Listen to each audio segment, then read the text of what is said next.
इमारत में आग लगने से जान गंवाने वाले 45 भारतीयों के पार्थिव शरीर भारत वापस लाए गए हैं। शुक्रवार को भारतीय वायुसेना का एक स्पेशल विमान शवों को लेकर कोच्चि पहुंचा। मृतकों में 23 की पहचान केरल के लोगों के रूप में हुई है, जबकि 18 तमिलनाडु के हैं। बाकी कुछ यूपी के भी हैं। हवाई अड्डे पर मौजूद लोगों में केंद्रीय मंत्री सुरेश गोपी और केरल के मुख्यमंत्री पिनराई विजयन भी शामिल थे। केंद्रीय राज्य मंत्री वीके सिंह पीड़ितों के पार्थिव शरीर को ले जाने वाले विमान में सवार थे। पूरे हादसे के बाद कुवैत में मजदूरों के रहन सहन के हालातों पर भी सवाल उठाए जा रहे हैं। मीडिया रिपोर्ट्स में दावा किया गया है कि कुवैत में मजदूरों के बहुत ही खराब हालत में रहना पड़ता था। इसके अलावा जिस बिल्डिंग में आग लगी उसमें भी सुरक्षा मानक पूरे नहीं होने को लेकर सवाल उठ रहे हैं। लेकिन इस पूरे प्रकरण में ये बात सामने आई है कि इतने लोगों की मौत का जिम्मेदार एक भारतीय ही है।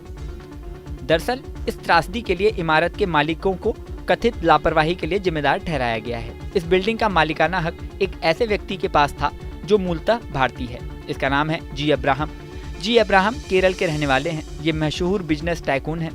कई दशक पहले ये कुवैत चले गए थे और वहीं अब बिजनेस सेटअप कर चुके हैं। कुवैत के उप प्रधानमंत्री ने जी अब्राहम की गिरफ्तारी के भी आदेश दिए हैं।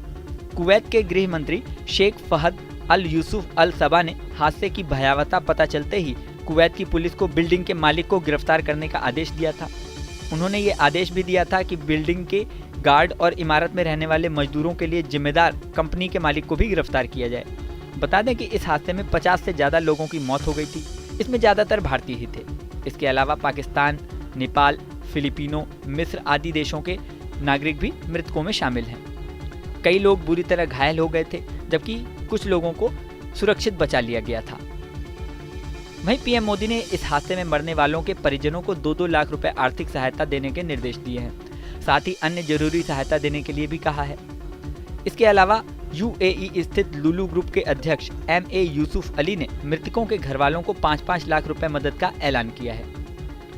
कुवैत में रहने वाले भारतीय मजदूरों के बेहतर रहन सहन की भी मांग लगातार उठ रही है। बता दें कि अरब देशों में बड़ी संख्या में भारत से मजदूर काम करने के लिए जाते हैं। लेकिन इस हादसे के बाद एक डराने वाली बात सामने आई है। इन सभी मजदूरों की नियुक्ति खाड़ी देशों में प्रचलित कफालत सिस्टम के तहत हुई थी।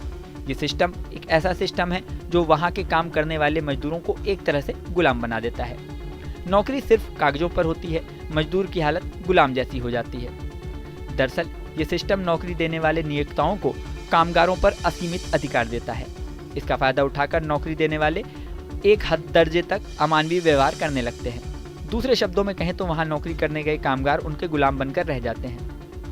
ऐसे में कफाला सिस्टम को लेकर लगातार चर्चा चल रही है। अब इस सिस्टम को लेकर क्या और कोई आवाज़ उठती है? भारत इस मामले को लेकर आगे किस तरह के कदम उठाता है? क्या कुवैत में भारतीयों और अन्य देशों के मजदूरों के बेहतर रहन सहन के लिए कोई व्यवस्था की जाती है? इन सब सवालों के जवाब समय देगा। इमारत में आग लगने से जान गंवाने वाले 45 भारतीयों के पार्थिव शरीर भारत वापस लाए गए हैं।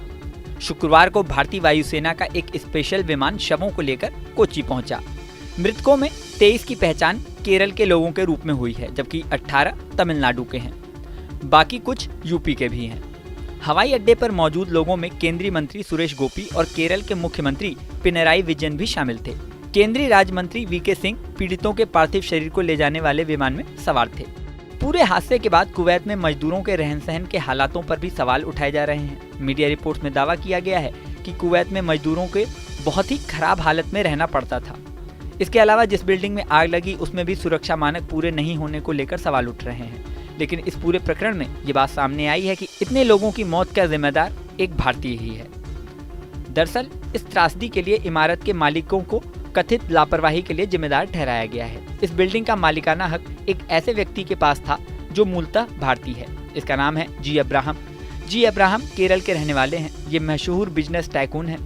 कई दशक पहले ये कुवैत चले गए थे और वहीं अब बिजनेस सेटअप कर चुके हैं। कुवैत के उप प्रधानमंत्री ने जी अब्राहम की गिरफ्तारी के भी आदेश दिए हैं। कुवैत के गृह मंत्री शेख फहद अल यूसुफ अल सबा ने हादसे की भयावहता पता चलते ही कुवैत की पुलिस को बिल्डिंग के मालिक को गिरफ्तार करने का आदेश दिया था।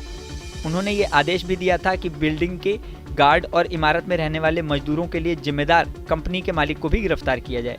बता दें कि इस हादसे में 50 से ज़्यादा लोगों की मौत हो गई थी। इसमें ज़्यादातर भारतीय ही थे। इसके अलावा पाकिस्तान, नेपाल, फिलिपिनो, मिस्र आदि देशों के नागरिक भी मृतकों में शामिल हैं। कई लोग बुरी तरह घायल हो गए थे, जबकि कुछ लोगों को सुरक्षित बचा लिया गया था। वहीं पीएम मोदी ने इस हादसे में मरने वालों के परिजनों को 2-2 लाख रुपए आर्थिक सहायता देने के निर्देश दिए हैं। साथ ही अन्य जरूरी सहायता देने के लिए भी कहा है।